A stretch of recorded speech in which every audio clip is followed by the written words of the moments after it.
নমস্কার বন্ধুরা, আমার জীবনের আরও একটি দিনে আপনাদের সকলকে স্বাগত জানাই আমার চ্যানেল দৈনিক সমীকরণে। শীতের সকালে ঘুম থেকে উঠে মেয়েকে নিয়ে চলে এসেছি স্কুলে, কারণ এখন ওদের অ্যানুয়াল এক্সাম চলছে আর 2 দিন, ব্যাস পরীক্ষা শেষ। তারপরে আবার নতুন ক্লাস, নতুন বইপত্র, সব কিছু আবার নতুন, সাথে নতুন বছরও বটে। সত্যি সময় যেন কেমন নদীর স্রোতের মতো বয়ে চলেছে, এক পলকেই দিন শেষ। এই তো মনে হচ্ছে কিছুদিন আগে আমার মেয়েটা আমার কোল জুড়ে এলো। দেখতে দেখতে মেয়েটা আমার 6 বছরের হয়ে গেল, এবারে ক্লাস 1 উঠবে। তবে হ্যাঁ, মেয়ের সাথে সাথে কিন্তু আমিও বড় হচ্ছি।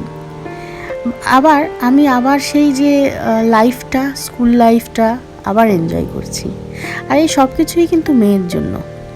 এই যে সকালে উঠে স্কুলে যাওয়া, স্কুলে গিয়ে বসে আড্ডা মারা বন্ধুদের সাথে, খাওয়া দাওয়া করা, যেগুলো স্কুলে করতাম সেগুলো আবার করছি, আবার ওই জীবনটাকে অন্যরকমভাবে বাঁচছি। তবে হ্যাঁ, স্কুলের পড়াশোনাটা এবার নেই, শুধুই আড্ডা মারা।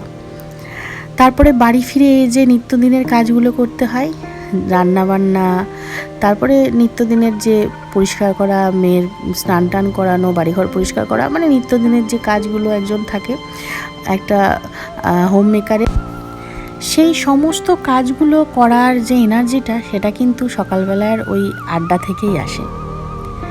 তো সাধারণ যেরকম দিন কাটে সেই রকমভাবেই দিনটা কাটালাম। মেয়েকে নিয়ে স্কুলে যাওয়া, স্কুল থেকে এসে রান্নাবান্না করা, পুজো করা, তারপরে পরের দিনে আবার মেয়ের পরীক্ষা আছে, তার প্রস্তুতি নেওয়ানো, এই আর কি। এইভাবেই দিন কেটে যাচ্ছে, সাথে বছরও কেটে যাচ্ছে দিব্যি। তো আজকে এতটুকুই, আবার দেখা হবে কালকে। Thank you for watching.